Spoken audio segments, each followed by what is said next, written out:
पाचोरा शहरात प्रभू विश्वकर्मा भगवान जयंती मोठ्या उत्साहात साजरी करण्यात आली। श्री विश्वकर्मा बहुउद्देशीय संस्थेच्या वतीने नंदनवन सिटी परिसरात विश्वकर्मा भगवान जयंती उत्सवाचा कार्यक्रम स्थानिक आमदार किशोरप्पा पाटील यांच्या उपस्थितीत पार पडला असून या ठिकाणी श्री विश्वकर्मा भगवान मंदिराचे भूमिपूजन करण्यात आले। यावेळी आमदार किशोरप्पा यांच्याकडे मागणी करताच आमदार पाटील यांनी 15 लाख निधी मंजूर करण्याचे आश्वासन देऊन समाजाचे मने जिंकली। पहा व्हिडिओच्या माध्यमातून काय म्हणाले। त्यापूर्वी आपले झेडएम मीडिया अर्थात झूम मराठी यूट्यूब चॅनल करा सबस्क्राइब आणि फॉलो। व्हिडिओ आवडल्यास जय विश्वकर्मा कमेंटमध्ये लिहायला विसरू नका। आपल्याला आता जागा अपूर्वदादाकडनं घेतली आहे, अर्धा ओपन प्लेस आहे आणि अर्धा खरेदी केलेला आहे। आपण मला विनंती आहे की आमच्या समाजासाठी जेवढी मोठी निधी देता येईल तेवढी द्या, एवढं मागणी तुमच्याकडनं बस।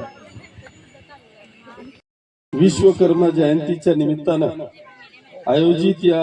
भूमिपूजनाच्या कार्यक्रमासाठी या ठिकाणी उपस्थित असलेले शिवसेनेचे जिल्हा प्रमुख आदरणीय रावसाहेब जिवू, आपल्या नगरपालिकेचे उपनगराध्यक्ष आदरणीय किशोर बारावकर, आपल्या नगरपालिकेचे नवनिर्वाचित नगरसेवक आदरणीय सुरेशभाई वाघ, ज्यांनी आपल्याला मला वाटतं रास्त किमतीत प्लॉट दिलेला असेल, रास्त किमतीत दिलाय ना, असे आदरणीय फेबरेजी,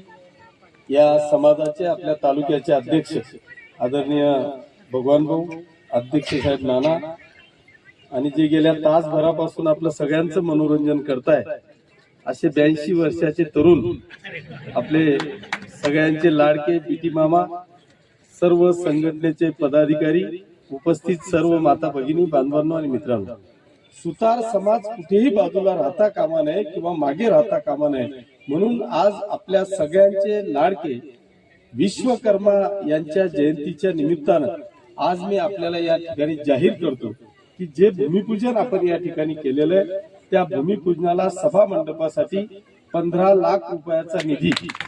आपण या ठिकाणी मंजूर करू आणि तो मंजूर केल्याच्या नंतर मला वाटतं 15 लाख रुपये आपल्याला या ठिकाणी मी निधी मंजूर करतोय आणि त्या 15 लाख रुपयामध्ये मला असं वाटतं की मी भले आणखी 5 लाख रुपये वाढवेल, पण विश्वकर्मा हे आपलं सगळ्यांचं दैवत आहे आणि त्या दैवताचं मंदिर देखील आपल्या या परिसरामध्ये असावं, म्हणून 15 लाख रुपये सभा मंडपासाठी आणि 5 लाख रुपये त्या मंदिरासाठी। खरं म्हणजे मला मंदिराला निधी देता येत नाही, पण आपण सभा मंडपाच्या माध्यमातून तिथेच ऍडजस्टमेंट करून आपल्याला कसं मंदिर देखील उभं करता येईल त्याचा प्रयत्न आपण या ठिकाणी करू, अशी ग्वाही आजच्या या कार्यक्रमाच्या निमित्तानं मी देतो। मी जास्त वेळ घेणार नाही, पण खरोखर तुमचे सगळ्यांचे मनापासून आभार मानेल, आपल्याला सगळ्यांना धन्यवाद देईल की तुम्ही